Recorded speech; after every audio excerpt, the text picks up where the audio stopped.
وَلَقَدْ خَلَقْنَا الْإِنسَانَ، البتہ تحقیق ہم نے پیدا کیا انسان کو، وَنَعْلَمُ مَا تُوَسْوِسُ بِهِ نَفْسُهُ، اور جو وسوسے اس کو آتے ہیں، نعلم، ہم ان وسوسوں کو بھی جانتے ہیں۔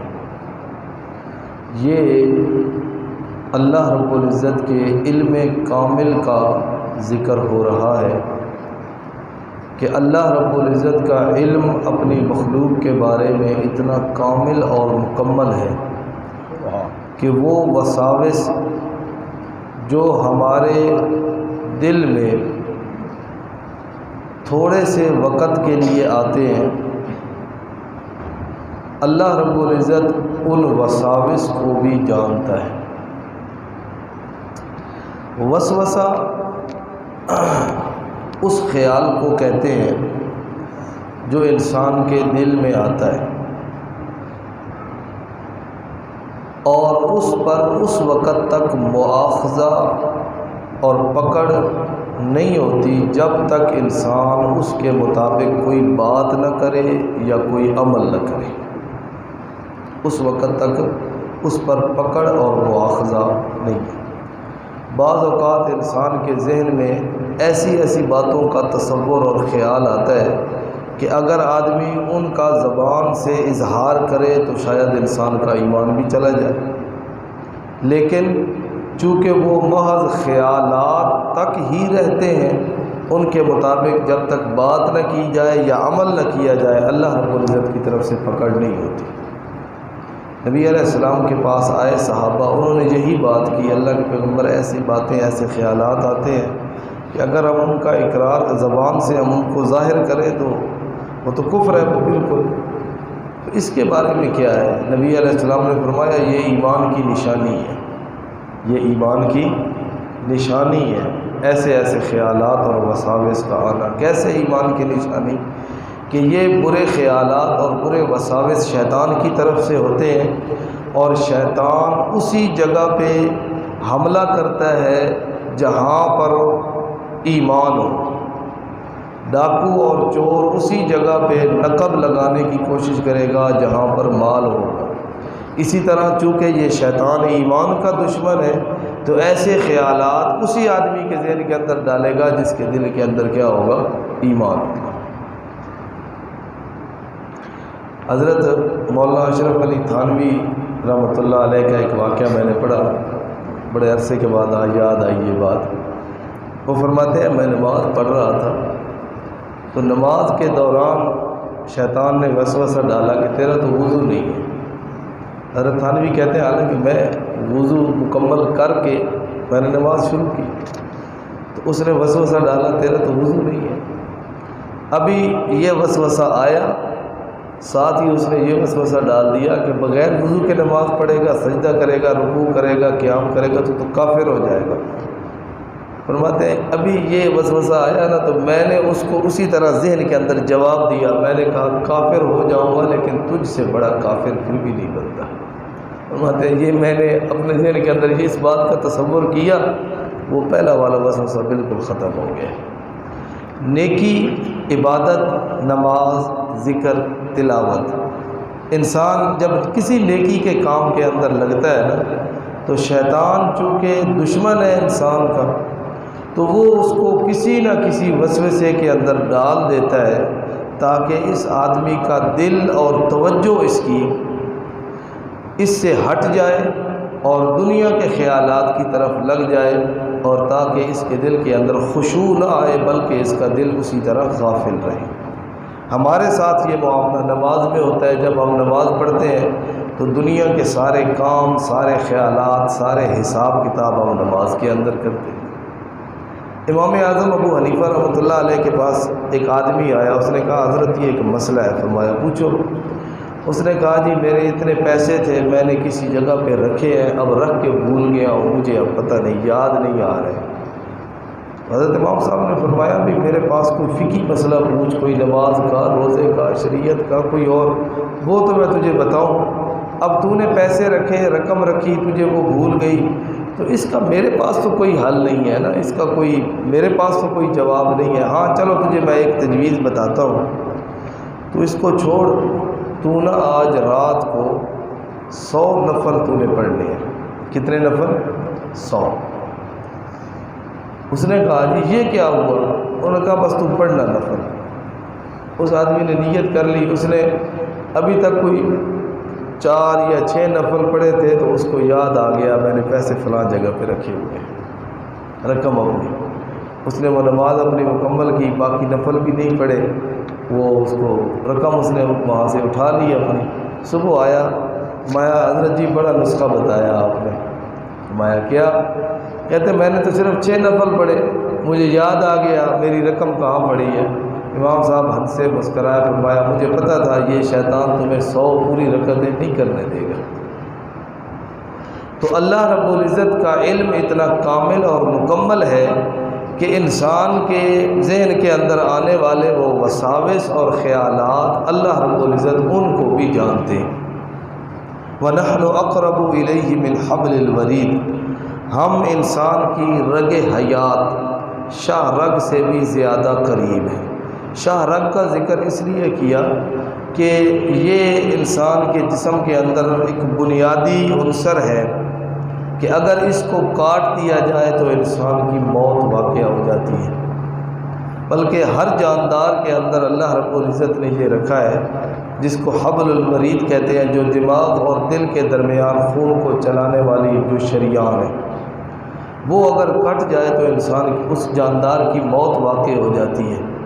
تو اللہ رب العزت فرماتے ہیں جس طرح وہ تمہارے جسم کے اندر ایک بنیاد کا حصہ رکھتی ہے اور زندگی کا بظاہر وہ ایک سبب ہے باقی رہنے کا، اتنا وہ تمہارے جسم کے اندر تمہارے قریب نہیں ہے جتنا اللہ رب العزت کی ذات تمہارے قریب ہے۔ اور کیسے قریب ہے اس کو اللہ تعالیٰ نے بیان کیا سورہ واقعہ کے اندر 27ویں پارے میں۔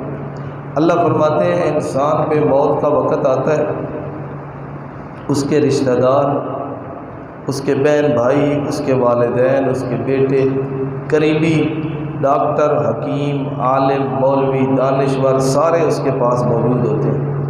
اللہ فرماتے ہیں وَنَحْنُ أَقْرَبُ إِلَيْهِ مِنْكُمْ وَلَٰكِن لَّا تُبْصِرُونَ۔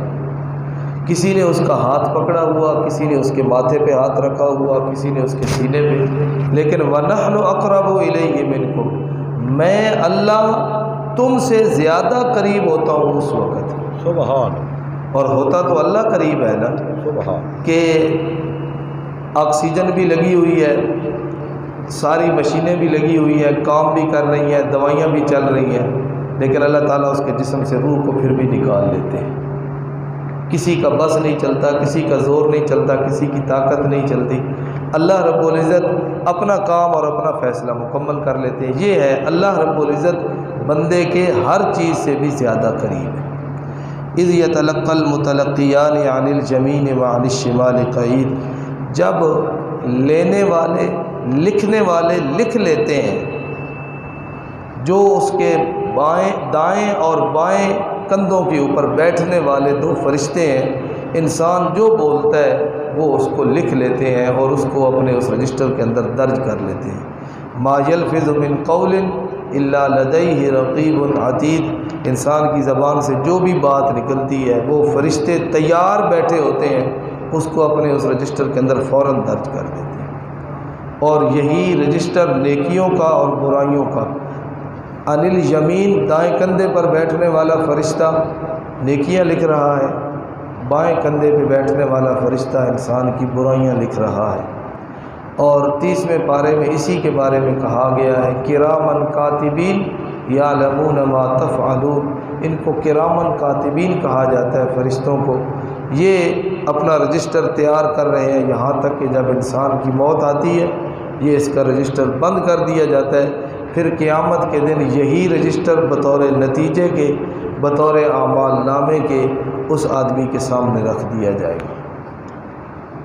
وجاءت سکرۃ الموت بالحق، موت کی بے ہوشی آ جاتی ہے حق کے ساتھ۔ ذالک ما کنت منہ تحید، اس وقت اس مرنے والے کو کہا جاتا ہے ذالک، یہ ہے وہ وقت اور وہ دن ما کنت منہ تحید، جس سے تو بھاگتا تھا۔ ہر آدمی موت سے ڈرتا ہے، موت سے بھاگتا ہے، لیکن موت انسان کو اپنے وقت کے اوپر آ کر ضرور پکڑ لیتی ہے۔ اللہ فرماتے ہیں اس وقت مرنے والے کو کہا جاتا ہے یہ ہے وہ دن جس سے تو بھاگتا تھا۔ وَنُفِخَ فِي الصُّورِ، قیامت کے دن سور کے اندر پھونکا جائے گا۔ ذَلِكَ يَوْمُ الْوَعِيدِ، یہ وہی ڈراوے والا دن ہے۔ وَجَاءَتْ كُلُّ نَفْسٍ، اس دن ہر نفس آئے گا، مَعَهَا، اس کے ساتھ ہوں گے، سائق، ایک اس کو چلانے والا، وشہید، اور ایک اس کا گواہ۔ یہ جو دو فرشتے دنیا میں ہر انسان کے ساتھ ہوتے ہیں نا، کرامن کاتبین، جب انسان زندہ ہو کے اٹھے گا یہی دو فرشتے اس کو کھینچ کے میدان محشر کی طرف لے جائیں گے۔ ایک فرشتہ بن جائے گا سائق، سائق کا معنی ہوتا ہے چلانے والا۔ یہ آج کل کی جو جدید عربی ہے نا، یہ اس عربی کے اندر ڈرائیور کو بھی سائق کہتے ہیں۔ ڈرائیور چونکہ گاڑی کو چلانے والا ہوتا ہے، اس کو بھی کیا کہتے ہیں؟ سائق۔ تو اسی طرح قیامت کے دن ہر آدمی کو چلانے والا، ہانک کر لے جانے والا بندہ بھی ہے، ایک فرشتہ ہوگا، وہ شہید، اور ایک گواہ ہوگا جو وہ اعمال نامہ اٹھا کے اس کے ساتھ ساتھ چل رہا ہوگا۔ لَقَدْ كُنْتَ فِي غَفْلَةٍ مِّنْ هَٰذَا، اے انسان تو اس سے پہلے غفلت کے اندر تھا۔ فَكَشَفْنَا عَنْكَ غِطَاءَكَ، آج ہم نے تیرے سارے پردے کھول دیے۔ فَبَصَرُكَ الْيَوْمَ حَدِيدٌ، آج تیری نگاہ بڑی تیز ہو گئی۔ دنیا میں ہم نے جنت نہیں دیکھی، جہنم نہیں دیکھی، فرشتے نہیں دیکھے، میزان عدل نہیں دیکھا، وہ رجسٹر نہیں دیکھے، یہ ساری چیزیں نہیں دیکھی، لیکن قیامت کے دن یہ ساری چیزیں نظر آ جائیں گی۔ وَقَالَ قَرِينُهُ هَٰذَا مَا لَدَيَّ عَتِيدٌ، اور وہ جو اس کا ساتھی اور قرین جو فرشتہ اس کو لے کے جا رہا ہوگا وہ کہے گا هَٰذَا مَا لَدَيَّ عَتِيدٌ، وہ سارا اعمال نامہ سامنے رکھ کے کہے گا یا اللہ یہ ہے میرے پاس اس کا تیار شدہ وہ سارا رجسٹر، یا اللہ یہ میں اس کے سامنے رکھ رہا ہوں۔ اللہ تعالیٰ کی طرف سے حکم ہوگا، اگر اس کو نامہ اعمال بائیں ہاتھ میں ملا، اللہ تعالیٰ کہیں گے القیا، ڈال دو جہنم کے اندر، کل کفار، ہر کافر کو، عنید، ضدی، مناع للخیر، نیکی کے کاموں سے روکنے والا، معتد، حد سے بڑھنے والا، مریب، شک کے اندر پڑھنے والا اور شک کے اندر ڈالنے والا، الذی جعل مع اللہ الہا آخر، جس نے اللہ کے ساتھ اور معبود بنایا، فالقیاہ فی العذاب الشدید، اس کو سخت عذاب کے اندر ڈال دو۔ یہ اللہ تعالیٰ نے چند خصلتوں کا ذکر کیا ہے، بری خصلتیں جو انسان کو جہنم میں لے کر جانے والی ہیں۔ پہلی خصلت ہے کفار، کفار کا معنی ناشکرہ، اور جو کافر اور مشرک ہے وہ سب سے بڑا اللہ کا ناشکر ہے۔ یہ مختلف درجات ہیں۔ اللہ نے ہمیں صحت دی اور میں کہوں یار بس بہت مشکل وقت گزر رہا ہے، اللہ نے مجھے کھانے کے لیے سب کچھ دیا اور میں کہوں کہ نہیں جی بس گزارا ہی ہو رہا ہے، تو یہ میں اللہ کی ناشکری کر رہا ہوں۔ اللہ نے مجھے آنکھیں، کان، زبان، دل، جسم سب کچھ دیا، میں ان کو نیکی کے اوپر نہیں لگاتا تو میں یہ اللہ کی ناشکری کر رہا ہوں۔ تو یہ مختلف درجات ہیں۔ تو ناشکری یہ انسان کو جہنم کی طرف لے جاتی ہے، پہلی۔ دوسری چیز عنید، ضدی، کسی معاملے کے اندر ضد وہ اچھی نہیں ہوتی، نہ دین کے معاملے میں اور نہ ہی دنیا کے معاملے میں۔ مناع للخیر، نیکی کے کاموں سے روکنے والا، مناع بہت زیادہ روکنے والا، تو نیکی کے کام سے کبھی بھی کسی کو روکنا نہیں چاہیے۔ معتد، حدود سے تجاوز کرنے والا۔ مریب، ہر معاملے کے اندر شک کرنے والا، شریعت کے مسائل، توحید کے ہیں، رسالت کے ہیں، قیامت کے ہیں، نماز کے ہیں، زکوٰۃ کے ہیں، صدقات کے ہیں، حج کے، کبھی کسی کے اندر شک کے اندر پڑ گیا، کبھی کسی کے اندر مشکوک ہو گیا، تو یہ شک یہ بھی انسان کو کفر کی طرف لے جاتا ہے۔ اور ان تمام خصلتوں سے بری خصلت الذی جعل مع اللہ الہا آخر، جو اللہ کے علاوہ اور معبودوں کو پکارتا ہے، یہ سب سے بری خصلت ہے جو انسان کو جہنم کی طرف لے کر جانے والی ہے۔ اللہ پاک عمل کی توفیق۔